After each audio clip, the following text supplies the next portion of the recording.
송은재TV 시작합니다. 이재명 대장동 비리의 핵심 인물이죠. 유동규의 폭로가 오늘도 이어졌습니다.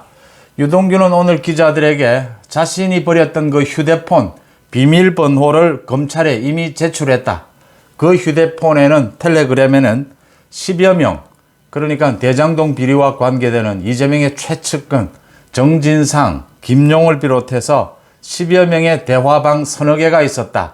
그 안에는 아주 핵심적인 내용들이 모두 들어있다 라고 하는 것입니다. 이재명이 무슨 거짓말을 했는지가 모두 드러날 것이다 라는 것이고, 이미 검찰은 이 모든 걸 파악하고 있다라고 하는 것입니다.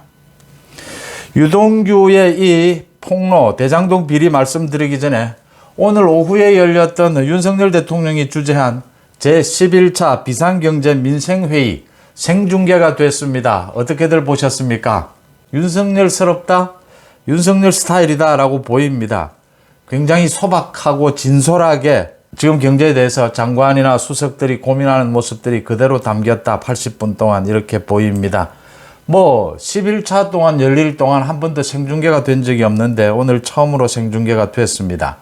윤석열 대통령이 생중계를 한번 해서 국민들이 경제 문제에 대해서 공감하는 것이 중요하지 않겠느냐. 또 이런 경제 문제는 사실 좀 어렵고 딱딱합니다. 워낙 제일 중요한 문제이긴 한데 그래도 오늘 회의는 꽤 집중력이 높았다라는 것이고, 윤석열 대통령이 회의 중간중간에 오늘 아침 출근길에도 이야기를 했죠. 대통령이 골탕 먹이는 질문 장관들에게 수석들에게 하게 되면 굉장히 곤란한 것 아니냐라는 것에 자신이 골탕 먹이는 질문 안 할 테니까 편하고 진솔하게 국민들에게 이야기하라 라고 해서 회의장에 웃음이 터지기도 했습니다. 경제 문제 어렵고 좀 재미없더라도 자주 이런 행사, 이런 기획이 있어야 된다라고 보입니다. 절대 쇼는 하지 마라. 절대 국정을 쇼로 이끌지 마라 라고 하는 겁니다. 쇼 없을 수 없습니다. 그런데 홍보에서 쇼 없을 수가 없죠. 그렇지만 쇼가 이 본질을 넘어서서는 안 된다라고 하는 것이죠. 쇼적인 영역이 본질을 해쳐서는 안 된다. 그걸 해치게 되면 이제 그게 국정의 거짓말이 되는 것이죠. 문재인 정부 5년 동안 국민들이 진절이 나게 그 부분을 느꼈기 때문에 윤석열 대통령이 그것만은 고쳐라 라고 해서 오늘 상당히 진솔한 경제회의를 봤습니다. 다시 유동규로 돌아갑니다. 유동규가 이재명이 무슨 거짓말을 하고 있느냐 한 가지를 이야기를 했습니다. 자신의 휴대폰 텔레그램 이야기를 하기 전에 초과이익 환수조항 삭제 이 부분입니다. 초과이익 환수조항 삭제. 이 지금 대장동 비리에서 1조 원 돈잔치가 일어난 것이 초과이익 환수조항 이 부분을 왜 삭제했느냐가 핵심 키입니다. 이걸 이재명이 지시하고 이재명이 삭제를 해놓고서는 이재명이 지난해 국정감사에서 자신은 몰랐다라고 했습니다. 이 부분 때문에 이 초과이익 환수조항 삭제를 해서는 안 된다라고 주장한 사람이 스스로 목숨을 끊은 것으로 알려지고 있는 고 김문기였습니다. 고 김문기와 관계되는 이 삭제 부분을 유동규가 오늘 이야기를 했습니다.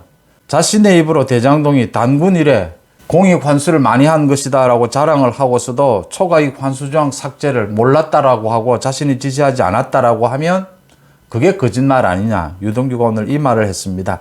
이 말을 하면서 자신이 압수수색 직전에 창밖으로 던진 그 휴대폰, 이 휴대폰의 비밀번호를 검찰에 이미 모두 제출했다. 그 휴대폰 안에는 텔레그램 앱이 있었고 방이 서너 개가 있었는데 정진상, 김용을 비롯해서 이너서클 멤버들, 대장동 개발에 참여한 이너서클 멤버들 10여 명이 포함된 방 서너 개가 있었다. 여기에서 많은 이야기들이 있었다. 이 많은 이야기들을 이미 검찰이 다 파악하고 있다고 하는 것입니다. 유동규는 말로 폭로하는 것이 아니라 수사를 통해서 재판을 통해서 모두 입증하겠다라고 했습니다. 유동규의 이 휴대폰에는 대장동 개발 과정에 이재명이 어떤 거짓말을 해왔는지가 모두 드러날 것이고, 중요한 것은 이미 검찰이 다 파악하고 있다라고 하는 점입니다. 유동규는 또 이재명 측에서 자신이 구속되고 난 이후에 가짜 변호사를 붙였다. 이 부분에 대해서 경기도 고문 변호사였다. 오늘 아마 이 경기도 고문 변호사가 사임을 했습니다. 이 경기도 고문 변호사를 보내왔는데 자신은 법적으로 도움을 주려 왔나라고 했는데 그게 아니고 자신이 무슨 말을 하는지 어떻게 행동하는지 감시했다. 그래서 또 배신감을 느꼈다. 이런 이야기를 했습니다. 민주당이 갈수록 이재명의 늪에 빠져들고 있습니다.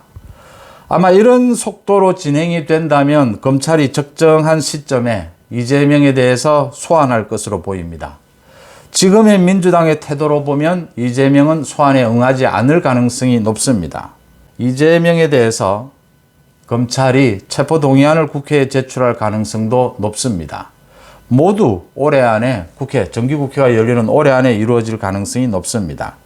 지금 유동규의 폭로를 쭉 추적해 보면 유동규가 지금 기자들에게 이야기하는 그 이상의 것을 상당 부분을 검찰에 이야기했고, 검찰이 이미 유동규의 휴대폰 등을 통해서 많은 실체를 파악하고 있고 증거를 확보한 것으로 추측이 됩니다. 문제는 유동규만 있는 것이 아니다라는 겁니다. 김만배도 있고 남욱도 있다라고 하는 것이고, 이 지금 계속해서 터져 나오는 유동규의 폭로를 뒷받침해주는 검찰이 수사를 하고 있습니다. 불러서 조사를 하고 있는 이 대장동 개발에 참여한 많은 공사 관계 업체들이 있습니다. 이 많은 업체들 또 공무원들, 이 조사가 축적되어 있다라고 하는 것입니다. 검찰이 지난 1년 동안 진행된 이 대장동 비리 수사에 대해서 이원석 검찰총장이 국회에서 한 이야기가 있습니다. 그러니까 문재인 정부 때 1년 가까이 대장동 비리 수사가 있었는데 자신이 취임하고 난 다음에 챙겨보니까 수사가 굉장히 부실했다. 수사의 ABC도 제대로 진행이 되지 않았다.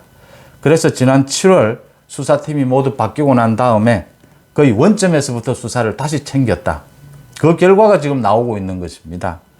이런 정도라면 오늘 당장 이재명을 소환해도 검찰은 자신이 있을 것으로 보입니다. 이재명이 소환에 응하지 않게 되면 결국은 검찰은 국회에 체포동의안을 요구하게 될 테고, 아마 민주당이 지금의 태도라면은 체포동의안을 거부할 것으로 보입니다. 그러면 이재명과 이재명 측근의 이 대장동 비리 혐의, 이것과 관련해서 민주당이 검찰의 압수수색도 거부를 했고, 대통령이 내년 예산을 국민에게 설명하는 시정연설도 거부를 했고, 검찰의 소환도 거부를 하게 되고, 또 민주당은 국회에서 이재명에 대한 체포동의안도 거부를 하게 된다. 이렇게 민주당은 끝간데 없는 이재명의 늪으로 빠져들고 있다고 하는 점입니다. 그 끝은 검찰이 말을 할 것이다. 검찰이 이재명과 이재명 측근에 대한 명료한 범죄 혐의와 증거를 내놓게 될 것이다. 그때는 민주당은 이제 오갈 데 없어질 것이다 라고 하는 점입니다. 송원재 TV 마칩니다. 고맙습니다.